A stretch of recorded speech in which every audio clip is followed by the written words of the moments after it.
key year is 2025. America stands at a crossroads with the world watching as the country enters another chapter of political spectacle and economic uncertainty. The air is thick with anticipation, and the headlines are dominated by one man's return to the center stage. Flying cars are still a fantasy, but Donald Trump's political theatrics are back in full force. His rallies draw massive crowds, his every word dissected by pundits and citizens alike. The nation is once again captivated by his unpredictable style and bold proclamations. On May 23, Trump took to Truth Social, his favored digital megaphone, to announce a potential 25% tariff on any iPhone not assembled in the US. It was a direct shot at Apple, one of America's most iconic companies, and a move that sent shockwaves through Silicon Valley and Wall Street alike. The post quickly went viral, sparking heated debates across social media and newsrooms. Trump claimed that Apple's CEO, Tim Cook, had agreed to bring production home, a statement that, if true, would mark a seismic shift in the tech industry. But in Cupertino, the news was likely met with disbelief and skepticism. Apple's global operations are a finely tuned machine, and such a move would be nothing short of revolutionary. Trump insisted the tariff would also hit competitors like Samsung, framing it as a fair, America-first move. He argued that it was time for all tech giants to invest in American workers and manufacturing, not just Apple. The message was clear. No company, foreign or domestic, would be exempt from this new era of economic nationalism. The message, "Bring jobs back or pay the price," resonated with many Americans who felt left behind by globalization. Supporters cheered the bold stance, while critics warned of higher prices and trade wars. The debate over jobs, tariffs, and the future of American industry was reignited. The administration called this part of a grand plan to revive American manufacturing, with Apple as the crown jewel. The vision was ambitious: to see iPhones rolling off assembly lines in the heartland, creating thousands of new jobs and restoring America's reputation as a manufacturing powerhouse. But this was more than a policy. It was a direct challenge to Apple's global supply chain, perfected over decades. The company's intricate web of suppliers, factories, and logistics partners spans continents, making the prospect of reshoring production a monumental task, fraught with risk and uncertainty. The stage was set for a high-stakes clash between presidential power and corporate reality. As the world watched, the question loomed: could political will reshape the foundations of global commerce? Or would the realities of the modern economy prove too formidable to overcome? So, what's a tariff? You've probably heard the word tossed around in the news, especially during heated debates about trade wars and the global economy. But what does it actually mean, and why does it matter so much to politicians and everyday people alike? Simply put, a tariff is a tax that governments place on goods coming into a country from abroad. Think of it as a kind of toll that foreign products have to pay to enter the US market. This tax can be applied to anything: cars, electronics, toys, even food. The main idea behind tariffs is to make imported goods more expensive than those made at home. By raising the price of foreign products, the government hopes to encourage companies to manufacture their goods domestically, supporting local jobs and industries. It's a way to give homegrown businesses a fighting chance against cheaper overseas competition. For Donald Trump, tariffs became a signature tool in his economic playbook. He used them not just as a policy, but as a rallying cry, promising to protect American workers, pressure foreign companies, and appeal to voters who felt left behind by globalization. In 2025, Trump threatened to slap tariffs on a huge range of products, from iPhones to Barbie dolls. The message was clear: bring manufacturing back to the US, or pay the price. This tough talk was meant to send a signal to both American companies and foreign governments that he was serious about reshaping global trade. The logic behind this approach is straightforward. If it becomes too expensive to make goods overseas, companies will have no choice but to move their factories and jobs back to American soil. Supporters argue this could revive struggling industries and boost the economy in towns hit hard by outsourcing. But here's the catch: tariffs don't always work the way politicians hope. In reality, foreign companies often find ways to absorb only a small part of the cost, or they simply pass it along to the next link in the supply chain. That extra cost usually trickles down, hitting importers, retailers, and ultimately, American consumers. When you go to buy a phone, a toy, or even groceries, you might notice prices creeping up. Not because the product got better, but because of the tariff. For example, a 25% tariff on iPhones wouldn't just squeeze Apple's profits.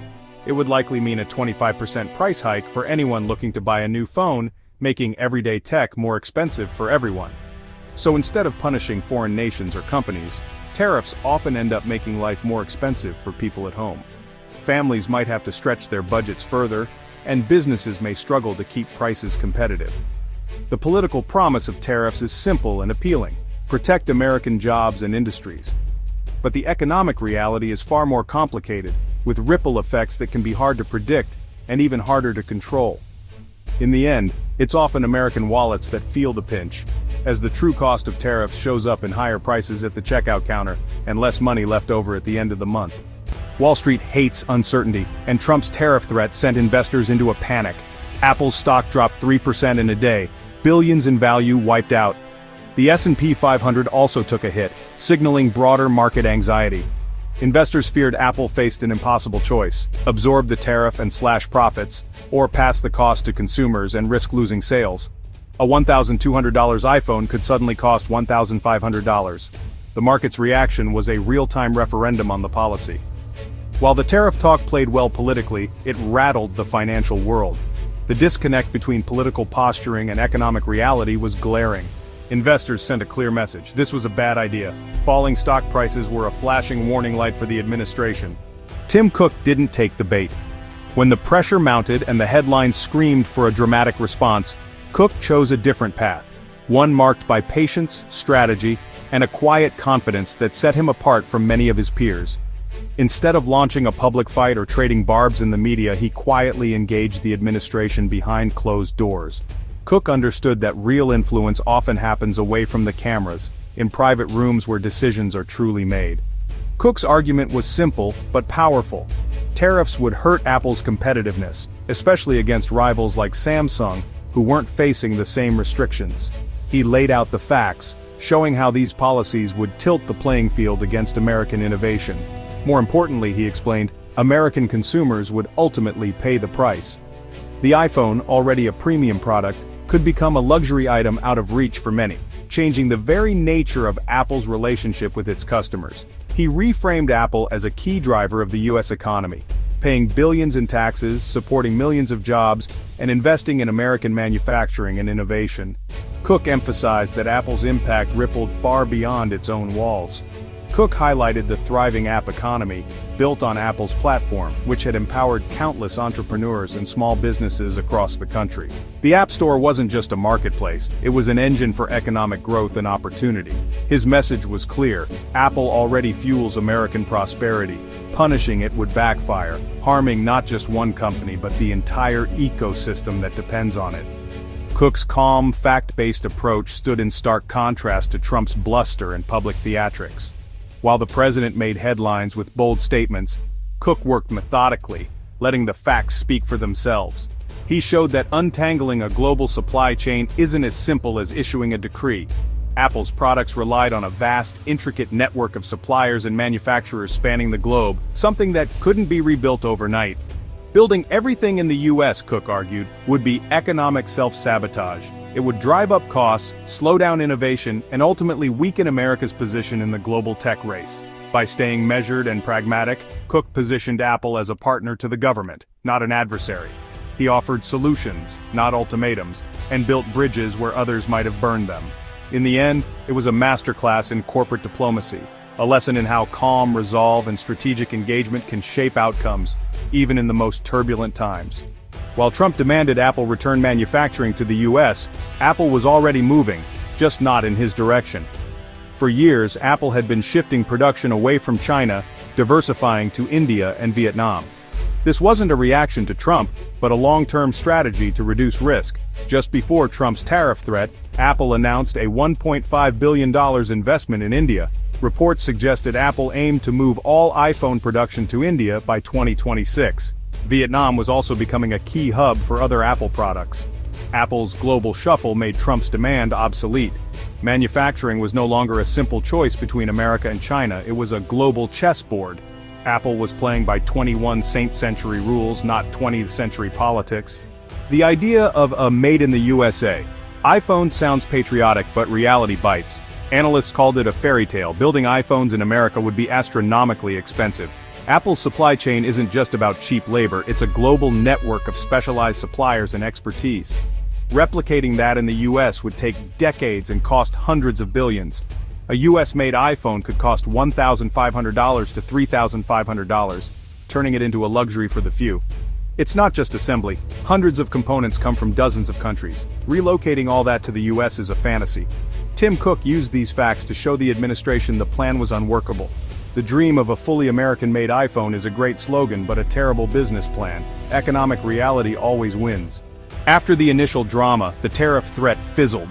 The June deadline passed, no new taxes on Apple products. Tim Cook's behind-the-scenes lobbying worked, the administration quietly backed down. Tariffs were delayed, softened, or exempted. Cook's evidence-based approach gave the White House a way to retreat without losing face. Imposing the tariff would have meant a massive price hike for voters, politically risky. The episode showed the limits of presidential power in a global economy. Apple kept diversifying abroad, and the issue faded from the headlines. The great tariff tussle ended not with a bang, but a whimper.